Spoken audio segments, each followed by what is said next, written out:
ಎಲ್ಲರಿಗೂ ನಮಸ್ಕಾರಗಳು. ರಾಷ್ಟ್ರೀಯ ಹಬ್ಬಗಳ ಪ್ರಬಂಧ. ಈ ಪ್ರಬಂಧ ಇಷ್ಟ ಆಗಿದ್ದಲ್ಲಿ ವಿಡಿಯೋಕ್ಕೆ ಲೈಕ್ ಮಾಡಿ, ಶೇರ್ ಮಾಡಿ, ಸಬ್ಸ್ಕ್ರೈಬ್ ಮಾಡಿ, ಸಪೋರ್ಟ್ ಮಾಡಿ. ಪೀಠಿಕೆ. ರಾಷ್ಟ್ರೀಯ ಹಬ್ಬಗಳು ಎಂಬ ವಿಷಯವು ಮಹತ್ವಪೂರ್ಣ ವಿಷಯವಾಗಿದೆ. ರಾಷ್ಟ್ರೀಯ ಹಬ್ಬಗಳೆಂಬ ವಿಷಯವು ಮಹತ್ವಪೂರ್ಣ ವಿಷಯವಾಗಿದೆ.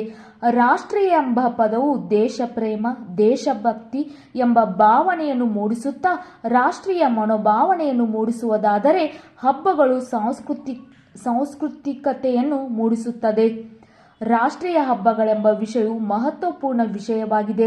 ರಾಷ್ಟ್ರೀಯ ಎಂಬ ಪದವು ದೇಶಪ್ರೇಮ, ದೇಶಭಕ್ತಿ ಎಂಬ ಭಾವನೆಯನ್ನು ಮೂಡಿಸುತ್ತಾ ರಾಷ್ಟ್ರೀಯ ಮನೋಭಾವನೆಯನ್ನು ಮೂಡಿಸುವುದಾದರೆ, ಹಬ್ಬಗಳು ಸಾಂಸ್ಕೃತಿಕತೆಯನ್ನು ಮೂಡಿಸುತ್ತದೆ. ವಿವರಣೆ. ರಾಷ್ಟ್ರೀಯ ಹಬ್ಬಗಳು ದೇಶಾದ್ಯಂತ ಆಚರಿಸುವ ಹಬ್ಬಗಳಾಗಿದ್ದು, ಮಾನವರಲ್ಲಿ ಮಾನವೀಯತೆ, ಐಕ್ಯತೆಯನ್ನು ಮೂಡಿಸುವಲ್ಲಿ ಯಶಸ್ವಿಯಾಗಿದೆ.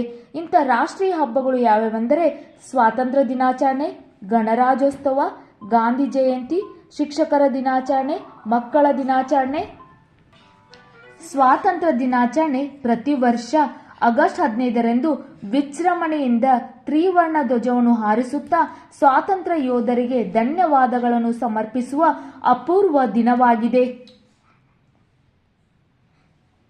ಗಣರಾಜ್ಯೋತ್ಸವವು ಪ್ರತಿ ವರ್ಷ ಜನವರಿ 26ರಂದು ಆಚರಿಸುತ್ತೇವೆ. ಈ ಉತ್ಸವವನ್ನು ಕೂಡ ಸ್ವಾತಂತ್ರ್ಯೋತ್ಸವದಂತೆ ಆಚರಿಸುತ್ತೇವೆ. ಗಾಂಧಿ ಜಯಂತಿ ನಮ್ಮ ಮಹಾತ್ಮ ರಾಷ್ಟ್ರಪಿತ ಗಾಂಧೀಜಿ ಹಾಗೂ ಜೈ ಜವಾನ್ ಜೈ ಕಿಸಾನ್ ಎಂದು ಸಾರಿದ ಲಾಲ್ ಬಹದ್ದೂರ್ ಶಾಸ್ತ್ರಿಯವರು ಜನ್ಮದಿನವೆಂದು ಆಚರಿಸುತ್ತೇವೆ. ಇನ್ನು ಶಿಕ್ಷಕರ ದಿನಾಚರಣೆ ಡಾಕ್ಟರ್ ಸರ್ವಪಲ್ಲಿ ರಾಧಾಕೃಷ್ಣರ ಜನ್ಮದಿನವನ್ನು ಸೆಪ್ಟೆಂಬರ್ 5ರಂದು ಆಚರಿಸುತ್ತಿದ್ದೇವೆ. ಅವರ ಆದರ್ಶ ಮಾರ್ಗದರ್ಶನವನ್ನು ಅನುಸರಿಸಬೇಕಾದುದು ನಮ್ಮ ಕರ್ತವ್ಯವಾಗಿದೆ. ಮಕ್ಕಳ ದಿನಾಚರಣೆ ನವೆಂಬರ್ 14ರಂದು ಪಂಡಿತ್ ಜವಾಹರಲಾಲ್ ನೆಹರು ರವರು ಹುಟ್ಟುಹಬ್ಬವನ್ನು ಆಚರಿಸುತ್ತಾ ಬಂದಿದೆ. ರಾಷ್ಟ್ರೀಯ ಹಬ್ಬಗಳು ನಮ್ಮಲ್ಲಿ ದೇಶಪ್ರೇಮ, ಕರ್ತವ್ಯ ಬದ್ಧತೆ ಮತ್ತು ಐಕ್ಯತೆಯ ಭಾವನೆ ಬೆಳೆಸುತ್ತವೆ. ಉಪಸಂಹಾರ.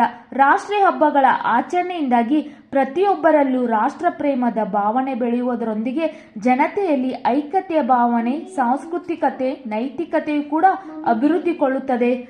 ರಾಷ್ಟ್ರೀಯ ಹಬ್ಬಗಳು ನಮಗೆ ನಮ್ಮ ಇತಿಹಾಸವನ್ನು ನೆನಪಿಸಿಕೊಟ್ಟ ಭವಿಷ್ಯದ ಹಾದಿ ತೋರುತ್ತವೆ. ರಾಷ್ಟ್ರೀಯ ಹಬ್ಬಗಳು ನಮಗೆ ನಮ್ಮ ಇತಿಹಾಸವನ್ನು ನೆನಪಿಸಿಕೊಟ್ಟು ಭವಿಷ್ಯದ ಹಾದಿ ತೋರುತ್ತವೆ. ರಾಷ್ಟ್ರೀಯ ಹಬ್ಬಗಳಿಂದ ಜನರಲ್ಲಿ ದೇಶಪ್ರೇಮ, ದೇಶಭಕ್ತಿ ಹೆಚ್ಚು ಬೆಳೆಯುತ್ತದೆ ಎಂದು ಹೇಳುತ್ತಾ ರಾಷ್ಟ್ರೀಯ ಹಬ್ಬಗಳ ಈ ಚಿಕ್ಕ ಪ್ರಬಂಧವನ್ನು ಮುಗಿಸುತ್ತೇನೆ. ವಿಡಿಯೋ ಇಷ್ಟ ಆಗಿದ್ದಲ್ಲಿ ವಿಡಿಯೋಕ್ಕೆ ಒಂದು ಲೈಕ್ ಮಾಡಿ, ಶೇರ್ ಮಾಡಿ, ಸಬ್ಸ್ಕ್ರೈಬ್ ಮಾಡಿ, ಸಪೋರ್ಟ್ ಮಾಡಿ. ಯಾವುದೇ ವಿಡಿಯೋ ಬೇಕಂದ್ರೂ ಕಮೆಂಟ್ ಮೂಲಕ ತಿಳಿಸಿ. ವಿಡಿಯೋ ಇಷ್ಟ ಆಗಿದ್ದಲ್ಲಿ ಲೈಕ್ ಮಾಡಿ, ಶೇರ್ ಮಾಡಿ, ಸಬ್ಸ್ಕ್ರೈಬ್ ಮಾಡಿ, ಸಪೋರ್ಟ್ ಮಾಡಿ. Thank you.